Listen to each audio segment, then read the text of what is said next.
You ever tried to fight max attack and it goes exactly like this?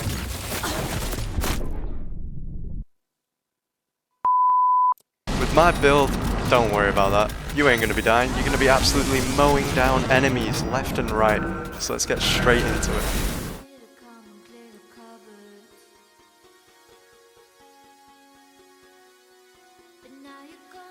Okay, ladies and gents, let's get straight into the build. So, first off, attributes and perks. The most important part of the build, and I've just noticed a small mistake, but I will get to that in a second. So, the final result of this build, you want 20 intelligence, 20 body, and 20 tech. The mistake I've made is 17 reflexes. This should be 15, and cool, instead of being 4, should be 6. And basically that'll just give more damage output, and everyone knows, more DPS, more fun. So, let's get straight into reflexes, because that is what I leveled first. Alright, so, first things first, in the reflexes tree, the first thing you want to do is basically just grab Dash. Now, as many of you probably already know, Dash is pretty much in every single build. It is the most important part for moving around the map. Basically, it just allows you to go around like a maniac and have a buttload of fun. Building off of Dash, we want to get both aerodynamic, which reduces the amount of damage we'll take mid-air, to also then get aerial acrobat, which allows us to move around in the air even more, allowing us to basically strafe and change direction whenever we please. From dash, you want to pick up can't touch this, and everything else is kind of optional. However, if you want, you can get mean streak, parkour, and muscle memory, as that's what I recommend. But really, the main important parts is definitely can't touch this, aerial acrobat, aerodynamic, and getting up to air dash. Next part is intelligence. This is why I leveled next. I began firstly by leveling the left side of the tree, getting eye in the sky, hack Q, Q acceleration, and then working all the way up to Q mastery. Once I hit this, I then picked up Q hack route, and then moved all the way down until optimization. Worked again all the way up to embedded exploit, and then overclock, probably the most important part of the build. Without this, you won't be able to have enough RAM to kill max attack. This basically allows you to overflow, and whenever you run out of RAM, it replaces the cost for health to perform a quick hack. So let's say you have 30 RAM, you use 34, you will lose a bit of life, however you will still be able to perform more quick hacks, and so it is very, very useful. Further up, we also get spillover, as when overclock is active there's a 50% chance for quick hacks to spread to an additional target. Furthermore, we end up picking up sublimation, and then we picked up blood demon. These work absolutely wonderfully, 25 health for each quick hack queued when an enemy dies, and also every single bit of RAM recovery goes into health regen once overclock is active. Another one I would recommend picking up would definitely be Race Against Mind, as when overclock is active, the lower your health, the more quick hack damage you do, up to a maximum of 50%. Another important one that I would recommend picking up would definitely be Power Surge, as you can see, whenever you use overclock it will instantly restore health equal to 5 times your maximum RAM.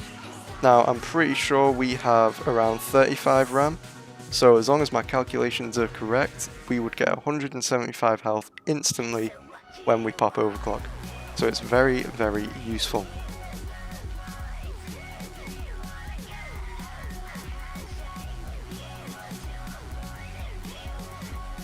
So, moving on, the next important part we did will be body. However, I just want to show that cool has absolutely no points in, so do not worry about that. Moving into body, we basically just get the entire middle tree, as it helps with health regen, it helps with basically overclock, and overall it's very important to just get absolutely everything in the middle tree for this build. Last but certainly not least, we've got technical ability. Now, I would heavily recommend going through the middle tree first to gain all of our Cyberware stat modifier bonuses, and then most importantly to grab Edgerunner. This allows us to basically equip all the Cyberware we need and gives us a small chance to enter Fury, which gives 10% extra damage, 30% extra crit chance, and also a 50% extra crit damage. And as I mentioned earlier, we have an 100% crit chance, which basically just gives us 60% extra damage. So this perk alone is fantastic even just for those buffs. However, allowing us to even further equip more cyberware is fantastic. Sadly, there is a small health trade-off, however, the benefits much outweigh the negatives. Moving on, we go all the way to the left side, grabbing Glutton for War, Health Freak, Pyromania, and then Ticking Time Bomb. This will give us a lot of health benefits, a lot of grenade benefits, and also most importantly Ticking Time Bomb, as basically whenever you activate Overclock, 3 seconds later there will be a big electrical explosion. Now this electrical explosion obviously will deal damage to enemies, but more importantly it will also cause a stun. So if you are surrounded by enemies and you simply activate this perk, every single enemy in your immediate vicinity is going to become stunned, and it will give you a bit of a chance to maybe heal, get out of there, or simply just finish off the entire enemy squad. So it's very, very useful. Moving on to the more important side perks, what I would heavily recommend would be getting Cyborg. 15% reduced cooldown for all cyberware if all available cyberware slots are filled. This is fantastic, it allows our overclock to regen quicker if we manage to lose it. And overall, I would just heavily recommend it. Another one I would recommend would be Extended Warranty. 15% duration for all cyberware effects once again. This will affect our overclock. Another very good one would be Renaissance Punk. 4 cyberware capacity for every attribute at 9 or higher. We'll have 4 over 9, so that's 16 cyberware capacity. And another one that's very helpful I found in the health section, in the grenade section, is Transfusion. Anyway, I believe that is all the attributes covered, so we'll quickly jump over to Relic to have a look. These are the 4 Relic points you want.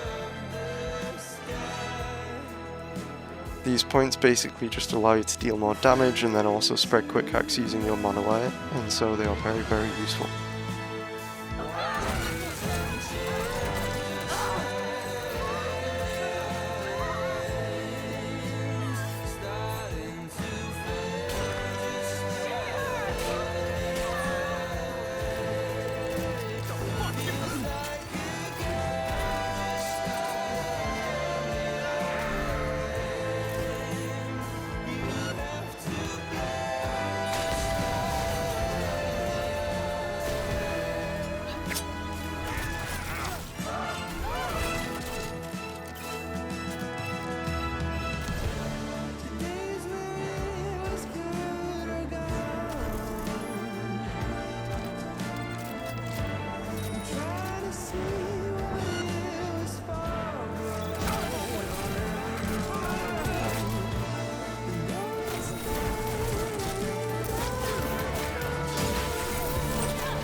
Alright, well, I think that covers absolutely everything for the video. So, without further ado, if you guys enjoyed the content, please make sure to like and subscribe. If you've got any questions, please drop a comment, and I'll try my best to answer it. I absolutely enjoyed making this video, I can't wait to make more, and I guess I'll catch you guys in the next one.